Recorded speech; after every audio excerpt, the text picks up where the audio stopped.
தமிழ்நாட்டில் நீட் தேர்வால் மேல்மருவத்தூரை சேர்ந்த மாணவி கயல்விழி தற்கொலை செய்து கொண்டுள்ள சம்பவம் அப்பகுதியில் பெரும் சோகத்தை ஏற்படுத்தி உள்ளது. நீட் தேர்வு அச்சத்தால் கடந்த 2 மாதங்களில் தமிழகத்தில் 5 மாணவர்கள் தற்கொலை செய்து கொண்டு மரணமடைந்து உள்ளனர். ஆகையால் இந்த உயிர்கொல்லி நீட் தேர்வு எப்போதுதான் ஒழியும் என்று கேள்வி எழுப்பியுள்ளார். இது தொடர்பாக பாமக தலைவர் அன்புமணி ராமதாஸ் எழுப்பியுள்ள கேள்வியில் தமிழ்நாடு உள்பட நாடு முழுவதும் மருத்துவ கல்விக்கான நீட் தேர்வு நடைபெறும் நிலையில் இத்தேர்வில் வெற்றி பெற முடியுமா என்ற அச்சத்தில் மேல்மருவத்தூரை சேர்ந்த கயல்விழி என்ற மாணவி தற்கொலை செய்து கொண்டிருப்பது அதிர்ச்சி அளிக்கிறது. மாணவி கயல்விழியை இழந்து வாடும் குடும்பத்தினருக்கு ஆழ்ந்த இரங்கலையும் அனுதாபங்களையும் தெரிவித்துக் கொள்கிறேன் என்று தெரிவித்துள்ளார்.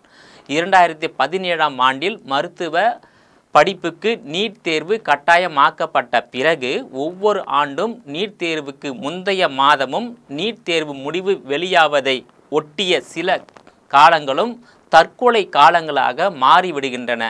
இந்த கொடுமையிலிருந்து நடப்பாண்டும் தப்பவில்லை. கடந்த மார்ச் மாதம் 2ஆம் தேதி திண்டிவனம் அருகே இந்துமதி, மார்ச் 28ஆம் தேதி கிளாம்பாக்கம் தர்ஷினி, ஏப்ரல் 3ஆம் தேதி எடப்பாடி பெரிய முத்தையம்பட்டி சத்யா, ஏப்ரல் 4ஆம் தேதி புதுப்பாக்கம் சக்தி புகழ்வாணி, தற்போது கயல்விழி என 2 மாதத்தில் 5 மாணவிகள் தற்கொலை செய்து கொண்டுள்ளனர். நீட் தேர்வு ஒழிக்கப்படவில்லை என்றால் மாணவ மாணவியரின் தற்கொலைகள் தொடர்வதையும் தடுக்க முடியாது என்றும் குறிப்பிட்டுள்ளார்.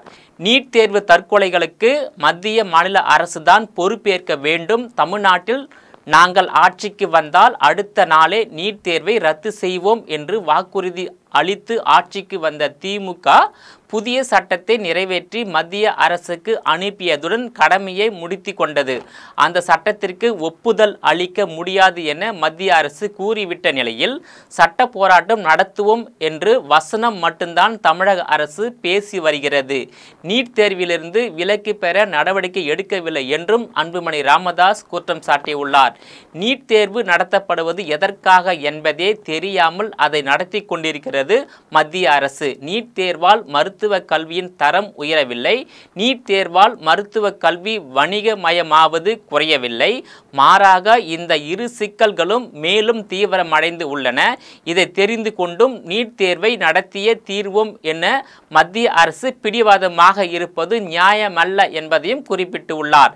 2024-25 நீட் தேர்வில் முறைகேட்டில் 14 மாணவர்கள் அதிரடியாக டிஸ்மிஸ் செய்துள்ளதாகவும் 26 மாணவர்கள் சஸ்பெண்ட் செய்துள்ளதாகவும் 42 மாணவர்களுக்கு தேர்வு எழுத தடை விதிக்கப்பட்டுள்ளதாகவும் குறிப்பிட்டுள்ளார். மாணவ மாணவியரின் உயிர்கொல்லியாக மாறியிருக்கும் நீட் தேர்வு மாணவ குலத்திற்கே எதிரானது. அதை மத்திய அரசு ரத்து செய்ய வேண்டும். மாநில அரசும் அதற்காக என்ன திட்டம் வைத்திருக்கிறது என்பதை தெளிவுபடுத்த வேண்டும்.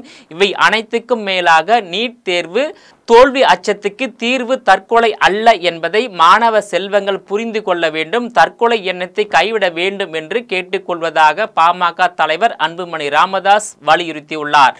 2021ஆம் ஆண்டு நடைபெற்ற சட்டமன்ற தேர்தலில் திமுக ஆட்சிக்கு வந்தால் நீட் தேர்வில் இருந்து தமிழகத்திற்கு விலக்கு பெற்று தருவோம் என மக்களிடையே வாக்குறுதியை கொடுத்து ஆட்சிக்கு வந்த திமுக அரசு ஆட்சிக்கு வந்து 4 ஆண்டுகளை கடந்துவிட்ட நிலையில் இதுவரையில் நீட் தேர்வில் இருந்து தமிழகத்திற்கு விலக்கு பெற்று தரவில்லை என்பது வாக்களித்த தமிழக மக்களிடையே பல்வேறு கேள்வியை எழுப்பியுள்ளது குறிப்பிடத்தக்கது. நேயர்களை மீண்டும் இது போன்ற மற்றொரு நிகழ்ச்சியில் சந்திக்கிறேன். அதுவரையில் உங்களிடமிருந்து விடைபெறுவது நான் உங்கள் விஜயபாலன்.